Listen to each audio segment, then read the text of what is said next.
গাজায় যুদ্ধ যত তীব্র হচ্ছে তার সাথে পাল্লা দিয়ে বাড়ছে হতাহতের ঘটনা। সেই সঙ্গে বাড়ছে ইহুদিবাদ সমর্থনকারীদের প্রতি ক্ষোভ ও নিন্দা। এমন পরিস্থিতিতে যেসব আন্তর্জাতিক কোম্পানি ইসরায়েলকে সমর্থন করে তাদের পণ্য বয়কটের আহ্বান জানায় ফিলিস্তিনপন্থীরা।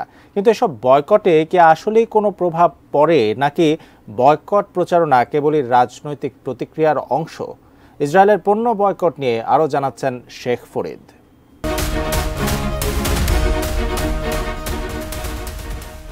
আরব ও ইসলামী বিশ্বে বয়কটের প্রচারণা নতুন কিছু নয়, কারণ অর্থনৈতিক ও রাজনৈতিক উভয় দিক থেকেই বিষয়টি নিয়ে বহু বছর ধরে অনেক আলোচনা হয়েছে। কখনো কখনো বয়কটের ডাক দেওয়ার কারণ রাজনৈতিক, আবার কখনো কখনো ধর্মীয়।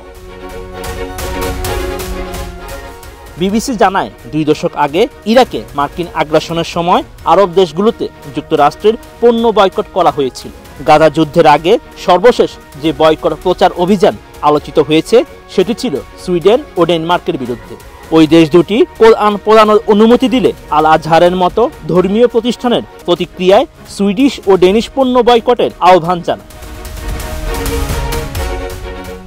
বিশ্বের বিভিন্ন কোম্পানি, বিশেষ করে যেসব কোম্পানির বিরুদ্ধে গাজা যুদ্ধে ইসরায়েলকে সমর্থন দেওয়ার অভিযোগ রয়েছে, তাদের পণ্য বয়কটের ডাক দেওয়ার মূলে রয়েছে বয়কট ডিভেস্টমেন্ট অ্যান্ড স্যাংশন প্রচার অভিযান, যা সংক্ষেপে বিডিএস নামে পরিচিত।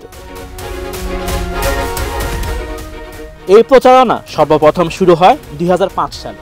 ইসরায়েলের উপর চাপ সৃষ্টির লক্ষ্যে প্রায় 170টি ফিলিস্তিনি নাগরিক সমাজ সংস্থা এটি চালু করে। এবারও গাজায় হামাসের বিরুদ্ধে অভিযানে যেসব কোম্পানি ইসরায়েলকে সমর্থন দিচ্ছে তাদের পণ্য বয়কট করার আহ্বান জানিয়ে আসছে বিডিএস।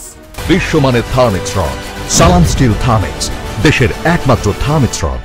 যেসব কোম্পানি ইসরায়েলি সেনাবাহিনী ও সরকারকে সমর্থন করছে তাদের নাম বিডিএস এর ওয়েবসাইটে তুলে দেওয়া হচ্ছে। একই সঙ্গে যেসব মার্কিন কোম্পানি ইসরায়েলের প্রতি রাজনৈতিক ও সামরিক সমর্থন জানায় তাদের পণ্য বয়কটেরও আহ্বান জানানো হয়।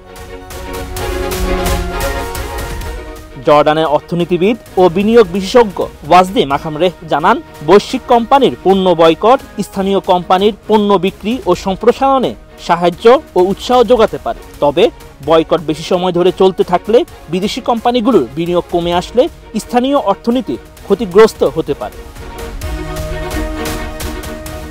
এদিকে চলমান বয়কট প্রচার অভিযানে পশ্চিমা কোম্পানিগুলো বেশ ভালো চাপে পড়েছে। গাজা যুদ্ধ শুরু হওয়ার পর তাদের রেস্তোরাঁ এবং ক্যাফে চেইনের শাখাগুলোর চাহিদা নাটকীয় হারে কমে গেছে। তাদের মধ্যে অন্যতম হচ্ছে মার্কিন রেস্তোরাঁ ম্যাকডোনাল্ডস। এই কোম্পানিটি ইসরায়েলি সৈন্যদের বিনামূল্যে খাবার বিতরণের ঘোষণা দেওয়ার পরে তারা মধ্যপ্রাচ্যে বিপাকে পড়ে। Sheikh Farid, ATN news.